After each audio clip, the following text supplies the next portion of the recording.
Hello, everyone, and welcome to day 3 of York's Ebor Festival and a whirlpool preview with ourselves, myself, Nick Lightfoot, Graham Cunningham and John Blance, meeting virtually this time, but the content's still top-notch as ever.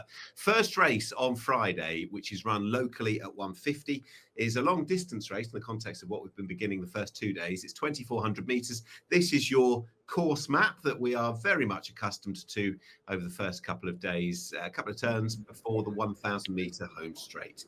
Number 1 is Mount Atlas, 2, Nakib, 3, This Song Is For You. Further down to the likes of French Duke, Chillingham, Zandabad, Asgard's Captain, Mahaba the Champ, and Austrian Theory. They are 11 to run. And we've got Nakib, John Blance. Hello. Nakib, who's got 2 very famous older brothers, but he's not a bad horse. We saw it good. No, he's not. He ran a really good race at Goodwood as well behind a very well-supported winner. They backed Westridge off the boards and went on to score very nicely. But Nakib chased that one home, has gone well over 1.5 miles in the past, not disgraced at all in the John Smith's Cup here, the run prior to this. So he's very consistent and he will go forward here. He'll get into a prominent position. There's not a huge amount of speed in this race. So should get a nice run from gate 4 as well. Lots to like about him. I like him. I think he can go very, very well indeed. He's not quite by either hook, but he's not a bad horse. Insanity. Let's go back a couple of starts to Air and a horse I know you like. Yeah, I think this horse should run well. First point to make, I don't think this is as deep a race as we expected at the 5-day stage. Secondly, Insanity is in good form. He wasn't at his best in this race last year. He faded into 8th, but he has been in good form latterly. Pick him up at Air, staying on strongly to run a decent handicap. This is slightly better, but he's run again since, and he ran very well to finish 3rd in a tightly knit handicap on Shergar Cup Day. So if you're looking for a horse likely to run much better than he did last year and hit the board, I think Insanity is a fairly sensible option. There's only been a length. I told you the content will be top notch as ever, regardless of in person or not. Right, only beaten a length at the Shergar Cup, as Graham said. Right, start us off with a winner, Graham. 1, 2, 3, 4, please. I'd like to think I can. It's not going to be easy. An old favourite of mine is the top weight here, Mount Atlas. He is up to a career high mark after an Ascot success, but he's dead consistent. He's uncomplicated, and I think York will suit him. He's highly likely to go close. 4, Insanity, French Duke, who I don't think got the trip at Goodwood last time, and an old pal of ours, Nakib. 1, 4, 5, and 2. Race 1, day 3. John Blance.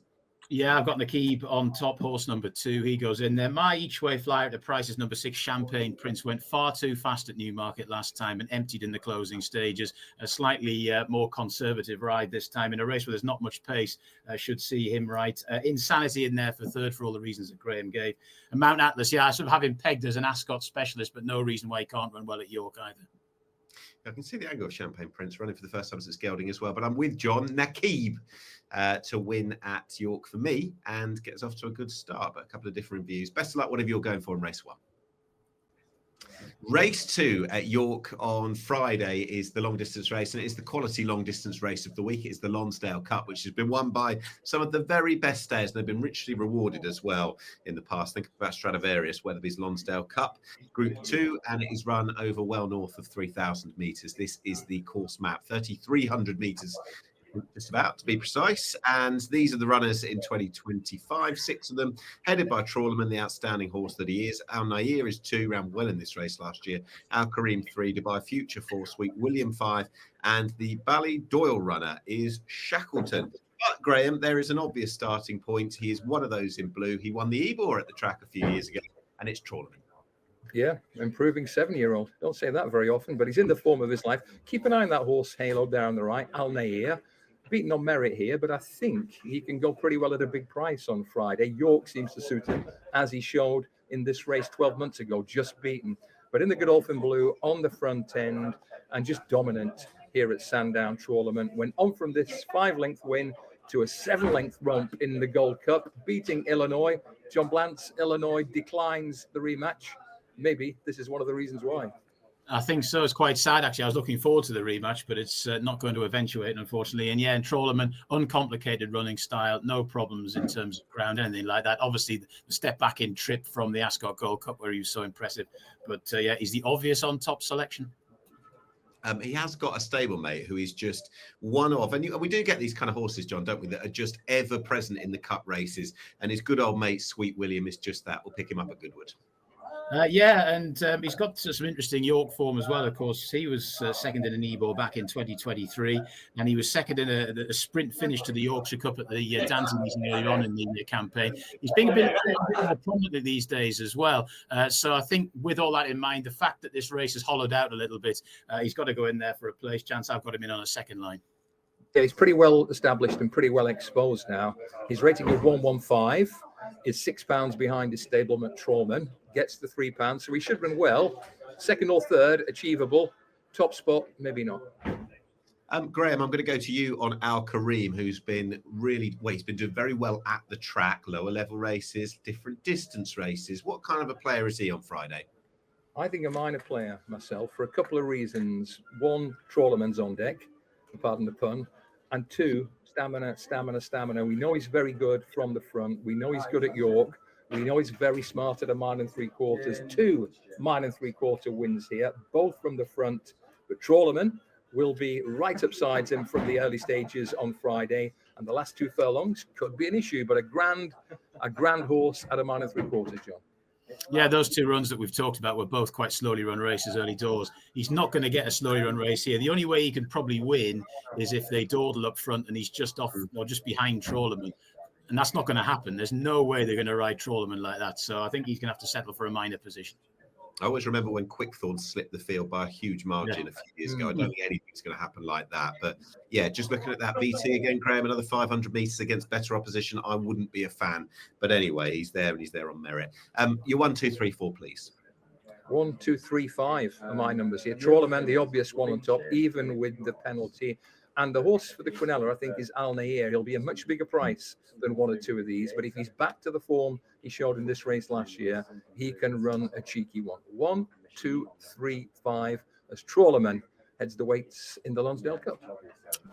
Yeah, 1, 5, 3, 2. So the same numbers, a slightly different order for me. Sweet William, I think, will be pretty solid each way playing this race, but definitely Trawlerman to win. Al Kareem for third, and Al Nair. It's an interesting race. It's probably a stronger race this year than last, but it's a smaller field, and he might be able to get things to suit him, Al Nair. So we'll see. So he goes in there for 4. But yeah, 1, 5, 3, 2. Goes for Trawlerman. All of us are going to go for the Class Act stayer, who we hope should win the second race.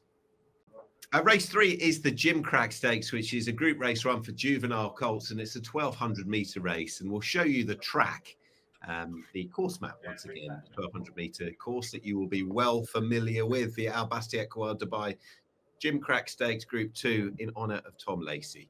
And it's been won by some very good horses, Mill Reef, Rock of Gibraltar. We always want another one of them. These are the runners in 2025. One is Comical Point.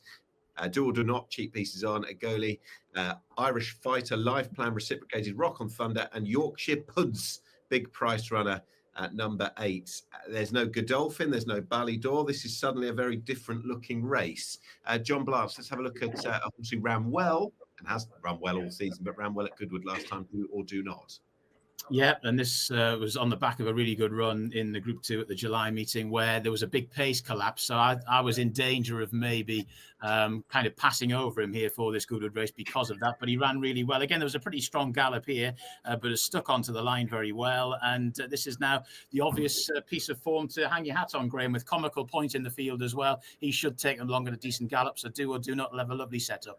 Yeah, the type of history York probably don't want to make with a 5 times raced maiden as likely favourite for the Gimcrack. It's astonishing. This is a shallow Group 2. There's no doubt about it. My concern for him is his run style. I think a fast 6 at York might be somewhat problematic for him nowadays. He's got the best form in the race, but it's form in defeat in well-run races at 1,400. And I think there'll be at least one horse at a big price can give him a shake on Friday. It's funny, this race, isn't it? The winning owner usually has to do a speech, don't they, at the end of the year at the Gimcrack dinner, but there'll be a few this year think, how on earth would I have won that in any normal year? But it doesn't look any normal year. Let's have a look at Rock on Thunder, Graham, at the start of the career, who chased home a good horse at Newbury last time. Yeah, I'm hoping that Rock on Thunder's owner, Sheikh Obeid, the Sheikh who must be obeyed, might be making that Gimcrack speech, because when we look at this Leicester race, yes, it was a while ago. Yes, he's been beaten twice since. Something about this horse that makes me think we haven't seen the very best of him yet, John and Nick. He's a strong traveller, and he showed that at Leicester. He went well for a long way at Royal Ascot, and In the absence of the horse who beat him at Newbury, Wise Approach, I think he's a live one at a price. It's somewhat tenuous, but his trainer, Kevin Ryan, has a very good record on the quiet in the Gimcrack. He's won this race 4 times, and this is the type of horse I could see being suited by York, and I think he might just be a springer in the market by Friday afternoon. Yeah, well, he was beaten a long way by Wise Approach, but that's not necessarily a bad thing now, given the way this race has completely collapsed in terms of quality. Yeah, so he goes in the numbers for me. I'm not as confident as Graham, but he's definitely run a decent race. All right, 8 of these. Goodness me, it is the Gimcrack, but a different looking race. Graham, just talk us through your selections. I'm going to go 7, 2, 3, 1 here. I quite like the race now. I don't think it's high quality, and therefore I think there are 1 or 2 lurkers at prices. So Rock on Thunder will do for me each way. 7, 2, 3, and 1 in a very unusual looking Gimcrack Stakes. Yeah, I've got very simple, well, the same numbers in a different order. Do or do not on top. I hope there's going to be enough pace in this race, but that would be the concern. So he goes on top, do or do not. Comical Pointing for second. He could well provide the pace, ran well in the Norfolk. Needs to have that pace better rationed here, but York is a bit of a speed track, so hopefully he'll go well. Rock on Thunder in there for third. And I won a maiden here at York, so there's some Knavesmire form to hang your hat on. Again, he wouldn't necessarily feature in the normal Gimcrack, but this ain't a normal Gimcrack. Couple of points to mention before we finish on this. On the likely favourite, do or do not. He has cheap pieces for the first time. They might help him.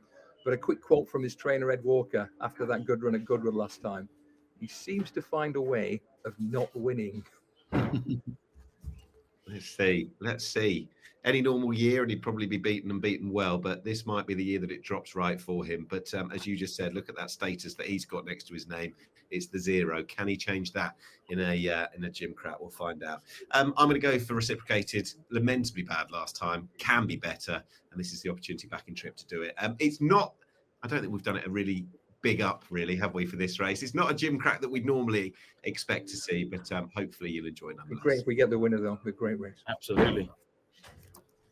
Race 4 is the big one. It is the Cornwall Wootton Bassett Nunthorpe Stakes, and it is the fastest 1,000 metre Group 1 that you're going to get, certainly on the Knavesmire. What a wonderful race it is. And it's a little like this as regards the course map. Straight, true, simple, right up the grandstand track, and you're going to see a big field flashing home, a very big field, and a field with all sorts of diversity, be they foreign runners, be they locally trained handicappers stepping up in trip, be they 2-year-olds. These are the runners. JM Jungle, back to the winners enclosure last time. Kurdos is number 2. Manakan is 3. Further down, you're going to see Rumstar, Spartan Arrow, Washington Heights, Ain't Nobody, who's got the cheap pieces on for the first time, Arizona Blaze, Asphora, the Aussie mare, Frost at Dawn, who is rapid, was a track record holder in the Middle East. Magira is 12. She's quality. Celandine, group winning 2-year-old at the track last year. Lady Iman and Spicy Marg, they add just that, real spice to the field. 2-year-olds in this particular race. We will come to them. But I spoke to John Blanc. I spoke to David Egan last week. He said he cannot wait for Arizona Blaze. Can you see why? Absolutely. And this horse and I have a little bit of history because I thought he was the biggest certainty to look through a bridle in the sales race here last year over the 6. And he did blaze. He blazed too much and he was reeled in the closing stages. He has since proven that 5 furlongs is his trip. He's extremely quick. He won very nicely here at the Curragh on the sharp end. Stall 9, absolutely ideal here as well. And I think he's got every chance of hopefully getting compensation for his defeat here at this meeting last year, Graham. Yeah, echo all of that. He's hit a new level on his last 2 runs. Ran a screamer, just beaten in the Commonwealth Cup, 1200. This Group 2 was pretty solid form. He won it emphatically, beating the Temple Stakes winner, Magira, and he's got the run style for York. Soul Power showed that you can slalom through from the rear to win this, but I don't see any Soul Powers in this lineup. But I do see Arizona Blaze sharp from the gate, able to go 10.5 second and third furlongs, and then hopefully hang on as the pack come to call. I think he's got the best chance of any in this race. We are going to have a look at some Whirlpool form from a few weeks ago from the King George at Goodwood. JM Jungle coming out on top on this occasion. Graham, can I just ask you to pick this apart? Yeah, I think the 2 key horses, maybe 3, are JM Jungle, obviously. She's quality, who ran an excellent race. And maybe the Aussie Raider Asphora. Don't forget, Asphora is the only horse in this race with a Group 1 on her dance card. And if she's at her very best, she can go close. Perhaps the rain before this Goodwood race didn't help her. It certainly didn't hinder JM Jungle, who's a smooth traveller with a very good York record And this was a career high for him. He's got a high draw on Friday in 13. It shouldn't stop him running well. I think there's a fair chance She's Quality might just reverse that form. I was surprised that they didn't blaze with her at Goodwood. She's very, very fast. And on another day, she might just have shaded this. Asphora wasn't disgraced. Ground should suit her better at Goodwood, but her prep this time around has been less convincing than this time last year. There goes GM Jungle, just holding She's Quality. Shouldn't be much between the pair again on Friday. Yeah, look, GM Jungle stick his neck out there at the line. He's a wonderful horse. He's got a really good York record as well. Very, very consistent, albeit in handicap company. I'd love to see him run well. I haven't got him in the numbers, but he'll give you a really good run for your money, no doubt about that. And like Graham, I think Asphora is just not quite the horse she was last year. She finished 4th in the race last year. 6th in the race last year was Washington Heights. And you talked about GM Jungle's record at York. John, very good and consistent. Found Washington Heights too good last month. Yeah, Washington Heights has turned into a real blazer at 5 furlongs. Didn't used to be, but now flashes really, really good speed. This is at listed level on the sharp end throughout. Will go pretty well. I almost got him in. Haven't quite got him in the numbers at Washington Heights. Gate 17 is going to be a little bit tricky, but he'll be out on his shield for quite some time. Yeah, he's a good grand horse at York, but it's worth bearing in mind, although this York form has worked out well, BHA handicapper still thinks he's only, I think, a 107 horse, Washington Heights. And if a 107 horse can win the Nunthorpe, it's a strange one. I think what we need to do, Graham, is get straight into probably what everyone wants to do and talk about the 2-year-olds. Lady Aman, we're going to have a look at 2 that won at Goodwood same day, as I recall. Lady Aman winning for Jer Lyons, who near enough ruled out the Nunthorpe straight afterwards. But since then, they've had a change of heart. Yeah, trainer not mad on running, owner mad keen to run, thinks it's a once in a lifetime shot. I get it completely. Smooth traveller, really smooth traveller, gets lots and lots of weight. I think she has a low draw as well. 2-year-olds haven't won this race for the thick end of 20 years, but several have gone close. And I think this one will do as well. It is not a stellar pack of sprinters by any means. And if she's at her best, she should be in the mix here. Yeah, I think the really strongly run 5 is going to be absolutely perfect for her, as it was at the Molecombe Stakes. 6 furlongs didn't suit the time before that. So, yeah, the Platinum Queen as a 2-year-old ran a very good race in this a couple of years ago. She couldn't quite win. I've got Lady Aman in on a minor line. Again, it's slightly tenuous, but the Platinum Queen was rated 106 when she finished second to Highfield Princess. Lady Imam, based on Goodwood, is also rated 106. So the numbers suggest she should be competitive. I do wonder who did it better at Goodwood's, Lady Man or Spicy Mark, who we're going to come to, John. And I spoke to Michael Bell the other day, and he said, look, the reasons for running her and supplementing her are pretty obvious in so many ways. Down up the track as well. Yeah, I mean, this was the Alice Kepler Condition Stakes, which wouldn't have been as strong quality-wise as the Molecombe, but still a good figure that Spicy Marg ran. She was a little bit back in the run. That might not be absolutely ideal for her here. Of the 2 2-year-olds, I think Lady Iman has got a better chance. Wouldn't be surprised to see her run well, though, Spicy Marg. Harry Bentley is riding Hong Kong Harry on Spicy Marg. She came out well, sectional comparison with Lady Imam on the day, but overall, I think I prefer the Irish filly Lady Imam rather than Spicy Marg myself. Michael Bell's won it with a filly before Marco did. Graham, we'll come to you as well. Richard Hughes has already caused it wouldn't be a surprise this time, but a real surprise with one of the Group 1 sprints this year in the July Cup. Can he do the double and win the Nunthorpe with Asada Darien? Now, he is a potential improver and maybe a big improver. Not many horses can do this at York. Pick her up in the blue and white colours, hemmed in a pocket, over 6 furlongs in a Group 3 race, the Summer Stakes for fillies. And once you get caught in a pocket like that, horses don't generally fade in the latter stages of York sprints. So she quickened. She showed a really sharp, positive turn of foot to beat some useful fillies. She was behind Arizona Blaze in the Commonwealth Cup, but she seems to be getting better and better, and she's one I really fear this weekend. She's a very, very talented filly. Let's get there. I mean, this is a great race. It's not great in quality necessarily. You've outlined that as regards to the Group 1, but for so many different elements, the size of the field, questions, I love it. How have you whittled down your 1, 2, 3, 4, Graham? I really like the race. Not one of these British or Irish horses has ever won a Group 1, so we might be looking at a bit of history for one of them. 9 Arizona Blaze, I think, is just a no-frill selection. Speedy, better than ever at the moment, and it looks like the 3-year-old sprinters stack up well with the older horses. 9, 16, 15, and 13, Arizona to Blaze to Nunthorpe Glory.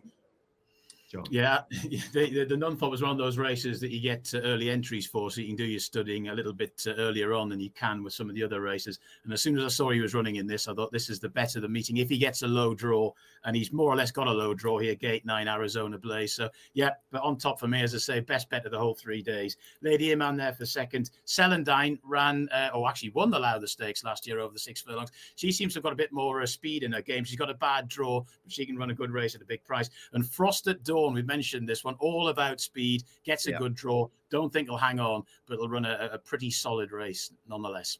She would win the Nunthorpe every year if it was run over 600 metres, but it's not. It's 1,000.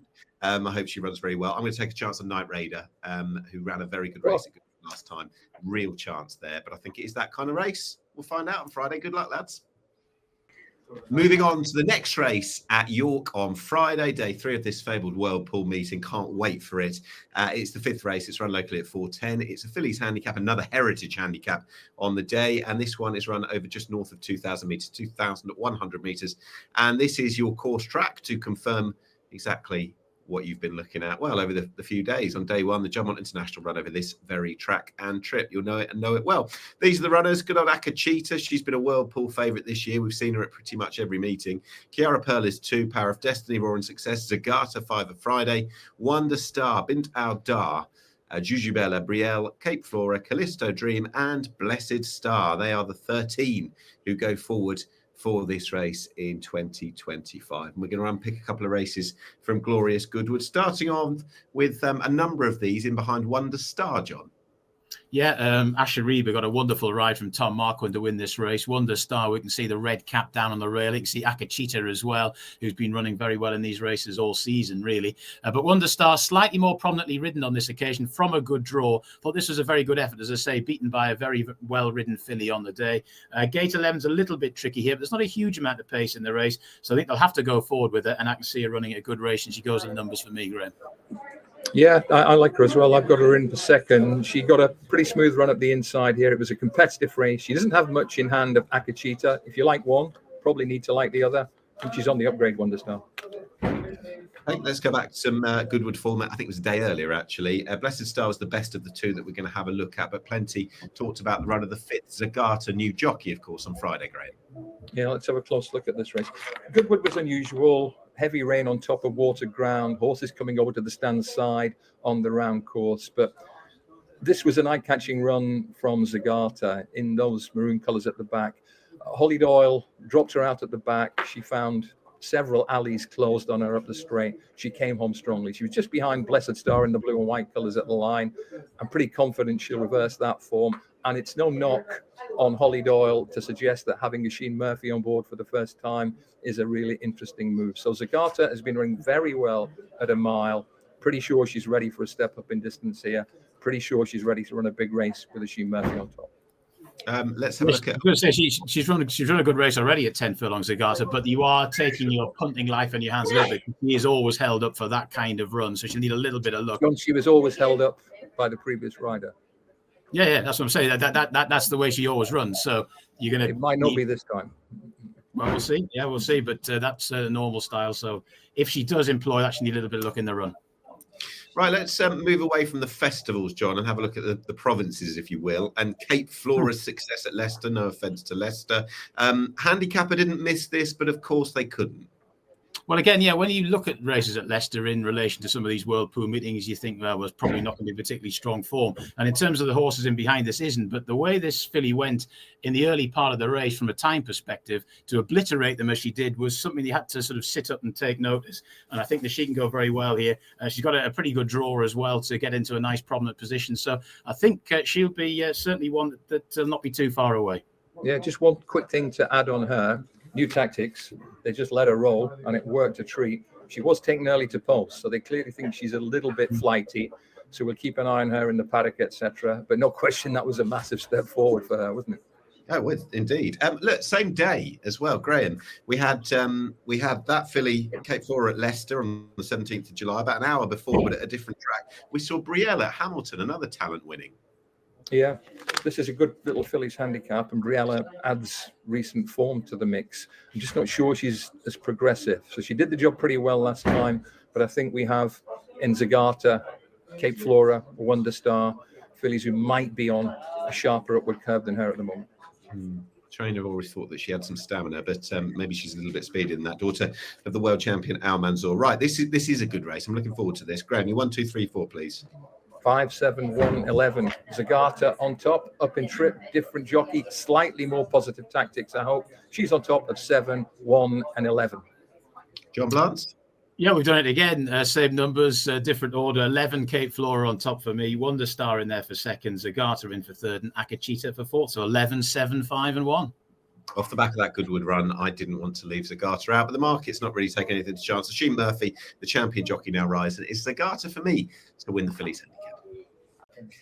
Race 6 on Friday is a race where you can't have won to have applied for it. It's the Convivial Maiden, but it is it's got a huge following and history to it, because it is the most expensive, most valuable maiden run in the UK, the Convivial.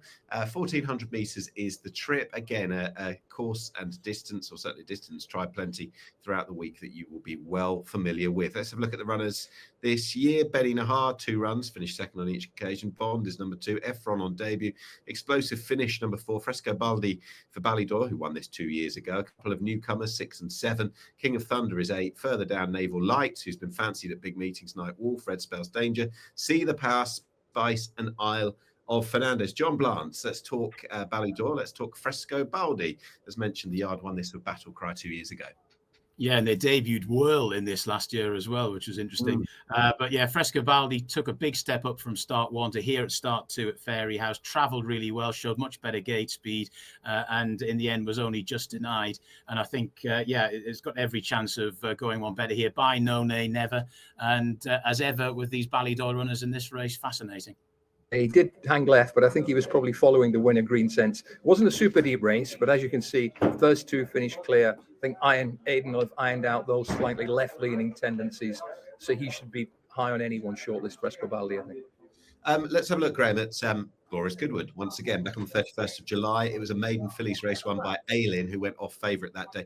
Isla Fernandez on second start, second. This form's already starting to look a bit tidy, isn't it?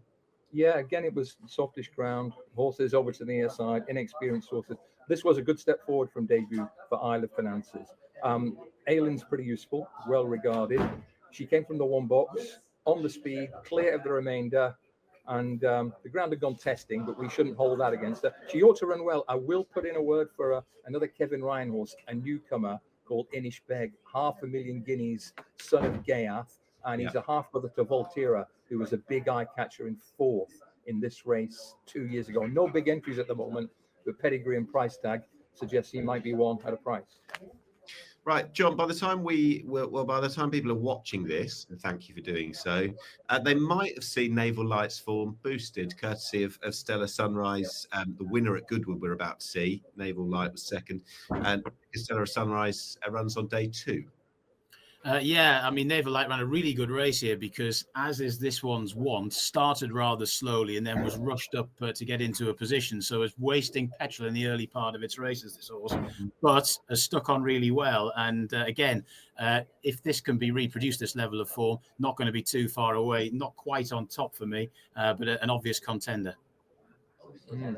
Yeah, he's had an unusual campaign in that he's been tried various trips, including minimum trip at Royal Ascot, but he's definitely capable of running to a mark in the 80s. The problem is you generally need to be mid-90s to win this, and I'm just going to issue a quick rider about Inish Beg. I said he might go well at a price. It looks like the British odds makers have got a word about him because he's disputing favouritism right now. Dogs are barking. Kevin Stock, Kevin Ryan. Let's have a look. Inish Beg. One last horse to have a look at from a form perspective. That's a horse who's run twice and finished second twice. Benny Nahar, Graham. Yeah, I quite like this horse. I don't think he's a star, but he's well above average and he's professional. He's shown that on both his runs of late. Pick him up at Haydock here. He's a 44 grand son of Kingman, so he looks well bought and he knows his job. And when a well-regarded Calbert newcomer called Shane came to call here, you can see he didn't go away. He pricked his ears. He battles on willingly. First 2 are clear of a horse called What's the Plan? Fanshawe horse who'd shown plenty the time before. So I'm happy to think that he'll be on the speed from the start and he'll last a long while in this race. Stuff. Right, 100,000 in the pot for horses that have never won, some of which have never hit the track. So, Graham, just put your 1, 2, 3, 4 into. I quite like the shape of this race. Very valuable, and I think I found one who'll go real close. It's New Monarch for Andrew Balding. He's shown plenty of ability and a good cruising speed on his first 2 runs, including when worn down by a promising Godolphin horse at Ascot on King George Day. I think he's going to be well suited by York, well suited by a slightly longer trip, and I think a little bit more improvement takes him close here. So he's on top for me. Plenty of alternatives, but it's New Monarch, Frescobaldi, Benny Nahar, and Naval Light, which would make it 10, 5, 1, and 9. But that horse in Ishbeg, he's not in my numbers, but he's obviously been working pretty well based on the market support. Yeah, number 5, Frescobaldi on top for me. Naval Light in there for second. One day this horse will learn how to start a bit quicker. Benny Nahar in there for third. Nyla Fernandez, that was a decent run. No doubt about it, a good wood last time out. So 5, 9, 1, and 15. I like the Ballydor targeting of this race in recent years. They don't miss too much when it comes to big value races, and certainly not this one in recent times. Frescobaldi for me to win the Convivial Maiden. Last race on Friday, last World Pool race of York's Ebor Festival as well, as we come to day 3's finale, is a very tricky looking mile handicap, but a really good race as well. A proper betting race. Let's show you the track, 1,600 metres. And of course, map you've seen plenty, but for different distances throughout the week. It's flat, it's galloping, and it is a home straight which will really sort them out. Number 1 is Fear Not for Clive Cox. 2, Dividend. Further down, the lightly rated Montpellier, Yamo Be There, Tiger Mask, 5th Column, Taroom, Big Leader. Over the page, and we look at the likes of King Casper, We Dare to Dream, Impartiality, so Paul Ramsey, Point of Contact, and down at Knight's Gold. Now, a few of these met not so long ago, Graham Cunningham, at Goodwood, and the best of the finishers, Impartiality. Yeah, we're going to look at some really competitive handicaps here. Let's have a look at Goodwood. Softish ground, runners coming over to the near side. A few different contenders here. I want you to keep an eye on Impartiality, finishing second. He's been a fantastic servant to filmmaking this season. He's a hold-up horse, strong traveller who quickens well, runs an absolute belter in second. I like him at a price. But there's another one from this race that you fancy, John. Yeah, Point of Contact. Got a little bit further back than would necessarily be ideal here, but he's got a good draw. I can't stress how important the draw is in this race. In the last 10 years, if he just played the single figure draw trifecta, he'd have copped 5 out of the last 10. So he'd be doing pretty well. And Point of Contact should get a lovely position from gate 3. And can probably improve on that run at Goodwood, which wasn't a bad one to start with. Let's go back to Goodwood once again. I think it was the final day of the meeting, or certainly towards the end of it. A couple of those from that day reoppose, including Montpellier, who was the finishers. John didn't race at 2. They put Ryan Moore. They have, and this one's got gate 9, so that's no bad thing. We'll go back, but there is quite a lot of pace engaged in this race on Friday afternoon, so I wouldn't totally put you off that one. There are a lot of legitimate chances in this race, and also here we've got Yamo Be There, who was running in some very high quality contests at the start of the season, is now just sort of slipping down the weight a little bit, but gate 4, and again might be picking some of them off in the latter stages. My hand up for Montpellier here. Interesting jockey booking, Ryan Moore. Interesting owner. Have you noticed? Running in the colours of owner Annabelle Neesham. So I don't think Montpellier is long for Britain. He'll be off to Australia before too long. And the pedigree by Wootton Bassett out of Mabs Cross, who I think went very close in the Nunthorpe a few years ago. That was a really good run from Montpellier in a red-hot handicap. And he's a big player this Friday, I think.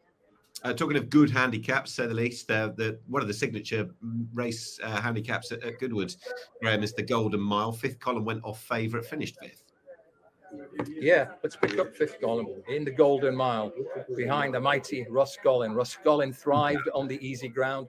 5th Column handled it fine. Don't think he had too many excuses on the day. Overall, he's been a really progressive horse. 7th in the Britannia, not so well drawn as those who beat him that day.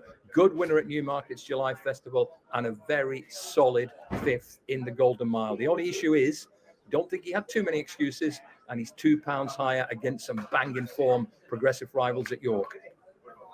Yeah, and that Golden Mile's working out quite well as well. EBT's Guard then came out and ran a really good race at the Shergar Cup, so it's all working out quite nicely. There was just 1 or 2 moments where he's a little bit stopped for a run there, not really badly, but I've got him in the numbers definitely again. Gate 5, these things are significant.